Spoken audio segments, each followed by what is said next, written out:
Apakah ada dalil menunjukkan kedudukan mertua dibandingkan kedua orang tua? Apa tips memberikan bakti kepada orang tua dan mertua? Sama saja, ya. Tetap orang tua diprioritaskan. Mertua itu umum, kerabat. Kita berbuat baik karena punya hubungan kerabat dengan pasangan hidup kita. Jadi berbeda, tidak seperti kedudukan kedua orang tua. Jadi kalau mertua meminta sesuatu misalnya, dan kita memang merasa ada sesuatu yang mendesak yang lain, kita masih bisa minta maaf, nggak ada masalah, nggak berdosa itu. Sama dengan umumnya kerabat kita. Tapi kalau orang tua nggak bisa nolak jadi dosa, nggak bisa. Karena berbakti pada mereka adalah sebuah kewajiban dan ini tidak berlaku pada mertua. Jadi kita tetap berbuat baik pada mertua kita, sebagaimana posisi dia sebagai orang tua pasangan kita, tapi dia tidak sama sekali mencapai derajat kedua orang tua. Juga saya ingin titik beratkan di sini teman-teman sekalian, bagi laki-laki kewajiban bakti dengan orang tua nomor satu sampai dia meninggal dan orang tuanya juga meninggal, gitu kan? Artinya kalau orang tuanya meninggal lebih dulu tetap dia wajib bakti, kalaupun ya orang tuanya masih hidup tetap dia harus lakukan sampai dia meninggal, ya, sampai dianya meninggal dia lakukan kebaktian-kebaktian. Kalau perempuan berbeda, setelah dia menikah maka diprioritaskan adalah suami, ya, adalah suami. Bakti pada orang tuanya di nomor dua kan. Memang sudah begitu hukum syar'inya. Maka setiap muslimah harus bisa memahami hukum syar'i ini sehingga dia tidak menahan suaminya untuk berbakti dengan orang tuanya. Dan harus pahamin teman-teman sekalian, cemburu itu harus pada hal yang berbau pelanggaran agama saja. Titik, nggak lebih daripada itu. Jadi tidak benar kalau seorang wanita cemburu dengan mertua perempuannya, cemburu dengan iparnya, saudari daripada suaminya, itu nggak boleh.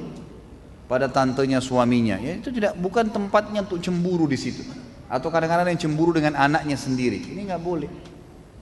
Jadi dia harus prioritaskan, ya, dia harus bagaimana mendukung agar suaminya tetap berbakti pada orang tuanya.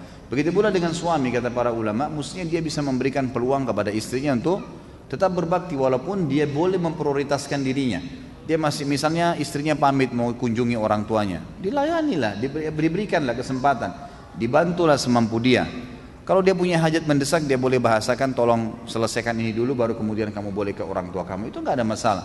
Tapi harus difahamin poin di sini yang sering terjadi adalah istri menjadi penyebab suaminya tidak berbakti pada orang tuanya. Bahkan ada yang tidak pernah lagi ya mengunjungi orang tuanya hanya karena istrinya selalu mendesak dia, mengatakan tidak ada waktu buat saya saja, apalagi harus ke ibumu, apalagi harus ke ayahmu dan seterusnya. Ini tidak boleh. Atau merasa cemberut, tidak senang kalau mertuanya datang. Bagaimana Ustaz? Kalau mertua saya cerewet, ya itu resiko. Kan itu resiko hidup, kan itu. Layani, sabar. Dia rewel, dia bicara, ya sudah. Yang benar kita sampaikan, maaf tapi seperti ini.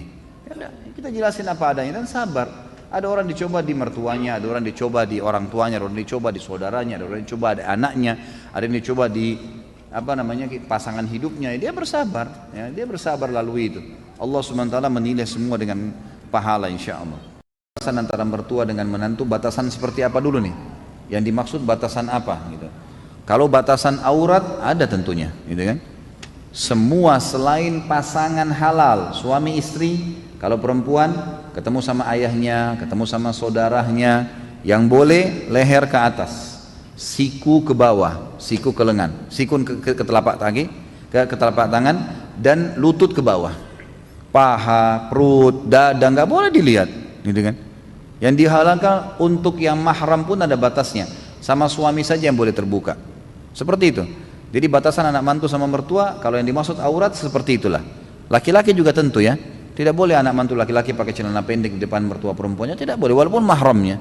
Dia harus tahu adab-adabnya. Pakai celana minimal itu harus lututnya tertutup, karena aurat lutut ke sampai pusar, gitu kan? Jadi harus kita tahu ada adab-adabnya. Kalau aurat, kalau masalah yang lainnya misalnya mengantar, masalah minta tolong, mahram tidak ada masalah. Boleh, anak mantu boleh menjadi mahram pada saat safar mertuanya, boleh, karena mahram, sudah jadi mahramnya gitu kan. Jadi ini sangat luas bahasanya, batasan yang ditanyakan seperti apa Allah alam, yang saya cukup ingat, yang saya jelaskan seperti tadi. Penjelasan tentang mahram seorang wanita dan sejauh mana wanita boleh safar tanpa mahram, jazakallah khair. Mohon info jadwal kajian Ustadz bisa saya dapat di mana saja. Jadi kalau mahram itu semua yang tidak boleh dinikahi, ya kalau dari kerabat, saudara. Jadi gini, jalur ke atas, ayah, kakek, ya kan? Ayahnya kakek ke atas, itu mahram namanya, kan itu. Ibu ke atas, nenek, kakek dari ibu, pokoknya semua kakek, nenek ini semua jalur dari ayah ibu kita ke atas semuanya mahram.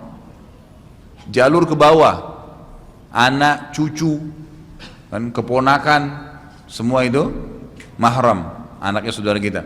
Ke samping, saudara, saudari, kan itu. Ke samping kita ya, jalur kita itu semua mahram. Samping juga orang tua, ayah ibu kita, paman, tante, semua mahram. Itu nggak ada masalah. Jadi ini semua termasuk kategori mahram. Selain mereka bukan mahram, seperti misalnya anak paman, sepupu, itu sudah bukan mahram, boleh menikah. Sepupunya ayah, sepupunya ibu, itu sudah bukan mahram. Termasuk suami tante, bukan mahram. Ya, istri paman, itu juga bukan mahram. Itu juga bukan mahram, gitu kan?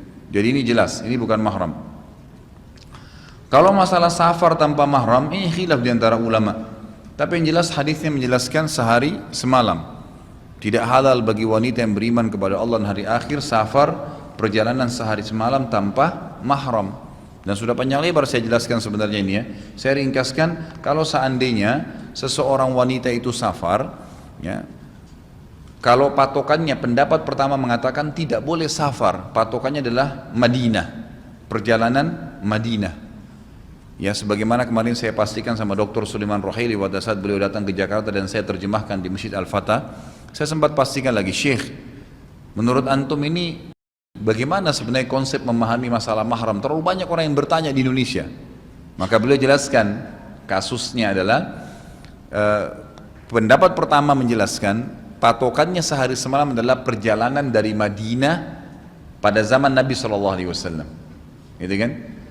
Jadi seperti Madinah ke Mekah di zaman Nabi itu 416 kilo, itu 3 hari 3 malam perjalanan.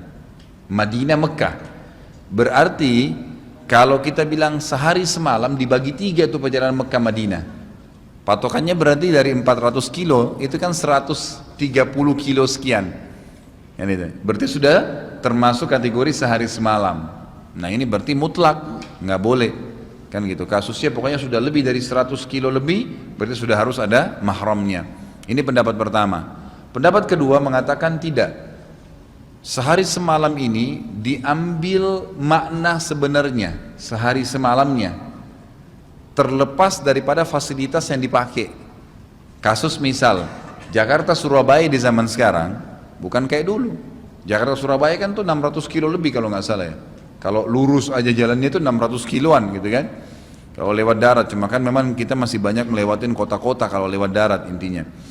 Itu berarti sudah lebih dari jarak Madinah Mekah gitu kan.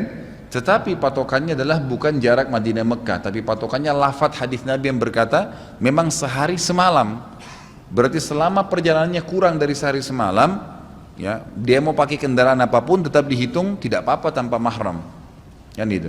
Jadi patokannya Jakarta Surabaya nggak ada masalah, karena seorang wanita muslimah sekarang kalau safar dari Jakarta ke Surabaya nih, dia berangkat jam 9 pagi pesawat, tiba sana jam 10, mungkin dia lihat ibunya lagi sakit atau ayahnya atau siapa, kemudian sore dia pulang lagi ke Jakarta. Tidak ada sesuatu yang berbahaya buat dia. Salah satu juga yang menyebabkan wanita butuh mahram itu karena keamanan. Karena keamanan, Allahu alam. Jadi bisa kembali ke saat ini saya tinggal di rumah mertua, ada keinginan saya dan istri untuk mengontrak rumah, tetapi mertua keberatan. Dikatakan bahwa saya sekeluarga tidak boleh mengontrak dengan alasan masih ada rumah mertua. Kenapa harus mengontrak? Mereka mengizinkan keluar dari rumah kalau sudah punya rumah sendiri. Mertua lebih mengutamakan KPR atau kredit. Sayang, katanya kalau uangnya itu harus mengontrak. Saya takut bila KPR dikarenakan riba. Pendapat Pak Ustadz seperti apa? Yang paling pertama sudah sering saya ucapkan, mertua dan orang tua setelah anaknya menikah jangan campur rumah tangganya anak. Gak usah campurin, biarin hidup dengan suka dukanya. Kalau mereka datang minta pendapat, baru kita kasih saran. Kita berkunjung pun ke rumah anak yang sudah menikah, jangan tanggapi apapun. Mau piringnya kurang kak, mau gelasnya dihidangkan retak kak, biarin, nggak usah dicampurin. Rumah tangganya anak sudah biarin, kan biarin aja berjalan. Kalau dia bahagia, biarin dia bahagia, gitu kan. Sudah begitu hidupnya. Ada ibu-ibu nggak masuk dapur anaknya, periksa, kenapa gelasmu begini, kenapa begini, terus dimarahin anak mantunya, kenapa begini. Ini ngacuin semua, banyak perceraian, 80% kena campur tangan orang tua nih. Nggak boleh, dalam Islam pun, dalam syariat tidak ada campur tangan orang tua lagi, selesai. Amanah saya sebagai orang tua, anak saya perempuan sampai menikah, setelah nikah serahin pada suaminya. Ada masalah, dikonsultasikan, ya oke kita pecahin gitu kan. Tapi kalau tidak ada apa-apa lalu kita campurin, jangan. Termasuk masalah pindah rumah sendiri, biarin hidup sendiri, gitu kan. Jangan dipaksa, ini nggak boleh semestinya. Mestinya memang antum dan istri sepakat untuk berbicara masalah itu kan. Bahwasanya kami harus ngontrak ya, supaya kami bisa lebih dewasa atau dekat dengan tempat kerja. Kami akan selalu datang tiap hari lah. Kalau mau nunggu untuk KPR di bank, untuk ini butuh uang muka, butuh ini, ataupun kalau masuk ke bank nanti ada riba dan susah, berargumen lah untuk menyampaikan gitu kan. Dan antum tidak berdosa kalau keluar dari rumah itu, tidak berdosa. Bukan saya larang membangkang durhaka, bukan, tapi memang punya hak. Anak mantu bisa mengajak. Antum kalau laki-laki sekarang ini istri tinggal di rumah mertua, ini istri, ini orang tuanya istri kita, kita boleh mengatakan saya harus keluar, gak bisa enggak gitu kan. Untuk mandiri itu jauh lebih baik. Allahu a'lam.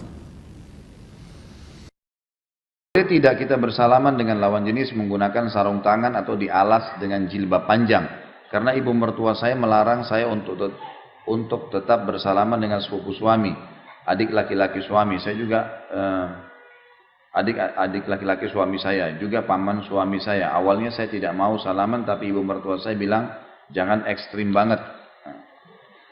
Ini bukan masalah ekstrim banget, memang nggak boleh, memang nggak boleh. Seorang muslim dan muslimah sudah harus menjadikan di atas kepalanya bendera besar Islam, tulisannya agama. Kembali kepada situ terus, nggak bisa enggak. Agama bilang nggak boleh, walaupun siapa bilang enggak, gitu kan. Bilang ini bukan masalah ekstrim, Bu. Ini bukan masalah ekstrim, tapi ini masalah agama larang. Dengarkan hadisnya, kata Nabi SAW, la yut'ananna ahadukum bimikhyatin min hadid khairun lahu min an tamassu yaduhu imra'atun la tahillulah. Hadis sahih. Seseorang di antara kalian ditusuk dengan besi yang tajam, jauh lebih ringan baginya. Maksudnya hukumannya hari kiamat. Lebih ringan baginya, hari kiamat lebih berat daripada itu. Ya. Lebih ringan baginya ditusuk dengan besi yang tajam di dunia daripada hukumannya yang datang nanti hari kiamat. Bagi siapapun yang menyentuh atau orang yang menyentuh tangannya dengan wanita yang tidak halal buat dia. Emang nggak boleh. Kata Nabi SAW, inilah usafihun nisa. Saya tidak pernah menyalami wanita yang bukan mahram. Gitu kan? Memang larangan Nabi SAW. Jadi kita berikan isyarat memang tidak boleh. Dilarang bersalaman sini ada pelapis, nggak ada pelapis sama saja. Itu umum, larangan. Jadi sebagai jangan gitu kan. Tegur sapa, assalamualaikum, iya, orang salam kita jawab iya. Apa kabar? Baik, alhamdulillah, jawab biasa gitu kan. Tapi adab-adab syar'i dijaga. Salaman ya itu tidak ada gitu kan. Kontak mata itu tidak ada dan seterusnya, itu hal-hal yang diperintahkan. Apakah suami bertanggung jawab atas dosa yang istrinya kerjakan? Dalam hal ini suaminya masih tidak tahu dalam hal agama. Dan apakah suami bisa menolongnya, meringankan dengan doa apabila istri tersebut sudah meninggal? Kalau suami tahu dosa yang dibuat oleh istri dan dia tidak ingatkan, dia bertanggung jawab. Tapi kalau dia sudah ingatkan, enggak. Nabi Lut alaihissalam contohnya, istrinya meninggal dalam keadaan kafir kan.